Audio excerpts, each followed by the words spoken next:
இந்த 50-55 நாட்களில் அங்கே செஞ்ச சில விஷயங்கள்லாம் சட்டசபையிலே எடுத்து சொன்னேன். பட் இங்கே ஒரு சில விஷயங்கள் சொல்லணும்னு நினைக்கிறேன். இந்த மின்சாரத்துறையில் இதுக்கு முன்னாடி போட முடியாமல் இருந்த அந்த பதவி உயர்வை இப்போ தான் எங்களால் போட முடிஞ்சது. அதுக்காக ஒரு அக்கா அழுதுகிட்டே ஒரு நன்றி சொன்னாங்களே, அதெல்லாம் அவங்க கண்ணில் படாது அந்த வீடியோலாம்.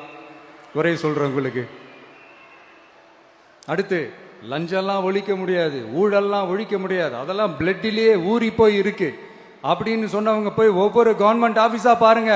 ஒரு பைசா லஞ்சம் இல்ல, ஒரு பைசா ஊழல் இல்ல, வேலையெல்லாம் சும்மா டக்கு டக்கு டக்கு நடக்குது. ஒரு பெரியவர் ஒருத்தர் சொல்றாரு, தம்பி வேலையெல்லாம் நடக்குது, ஆனா அதையும் தாண்டி எங்களுக்கு மரியாதை கொடுக்குறாங்க தம்பி, உட்கார வச்சுலாம் பேசுறாங்க. இதெல்லாம் இதுக்கு முன்னாடி நடந்ததே இல்லை. அவனை போய் பாரு, இவனை போய் பாரு, இந்த ஆபீசரை போய் பாருன்னு சொல்லி அலைய விடுவாங்க. இப்ப லஞ்சம் இல்லை, ஊழல் இல்லை, வேலையெல்லாம் உடனே நடக்குது. மக்கள் அப்படி ஒரு பெருமூச்சு ஒன்று விடுறாங்க. அதை பார்த்து நமக்கு அப்படி ஒரு ஹாப்பினஸ். இதுக்கு மேல என்ன வேணும்? ஏன் இதெல்லாம் பண்ண முடியாது? மனசுன்னு ஒண்ணு இருந்தா பண்ணலாம். இப்ப பண்ணல.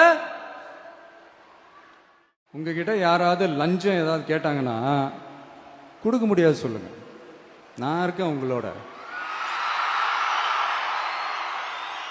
அப்படியே யாராவது ஃபோர்ஸ் பண்ணாங்கன்னா, இது எங்க மகன், எங்க புள்ள, எங்க அண்ணன், எங்க தம்பி, எங்க விஜய், எங்க விஜயோட ஆட்சின்னு ஸ்ட்ராங்கா சொல்லுங்க. மக்களை நீங்க கூட இருக்கும் போது லஞ்ச ஊழல் மட்டும் இல்ல, அதிகாரத்தை வச்சு ஆட்டம் போடுற யாரா இருந்தாலும் அடங்கிடுவாங்க. இந்த கடமை கண்ணியம் கட்டுப்பாடுன்ட்டு ஒரு காலத்துல கொள்கையோடு இருந்த கட்சியெல்லாம் இன்னைக்கு